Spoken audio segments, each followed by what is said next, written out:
সকালে রাজধানীর কারওয়ান বাজার মেট্রো স্টেশন এলাকায় সকাল 9:20 নাগাদ একটি শিকড় পরিবহনের যাত্রীবাহী বাস নিয়ন্ত্রণ হারিয়ে সজোরে মেট্রো রেলের একটি প্লারে ধাক্কা মারে।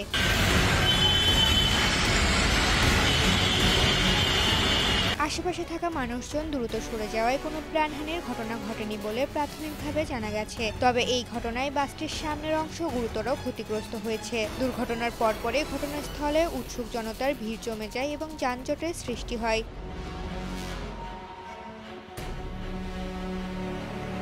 মেট্রো রেল কর্তৃপক্ষ এবং স্থানীয় পুলিশ দ্রুত ঘটনাস্থলে পৌঁছে পরিস্থিতি নিয়ন্ত্রণে আনার চেষ্টা করেন। দুর্ঘটনার কারণ হিসেবে বাসের বেপরোয়া গতি ও চালকের অসতর্কতাকে দায়ী করা হচ্ছে। এই দুর্ঘটনায় মেট্রো রেলের পিলারে কোনো কাঠামোগত ক্ষতি হয়েছে কিনা তা খতিয়ে দেখছেন কর্তৃপক্ষ। ঋতুপর্ণা, জনকণ্ঠ।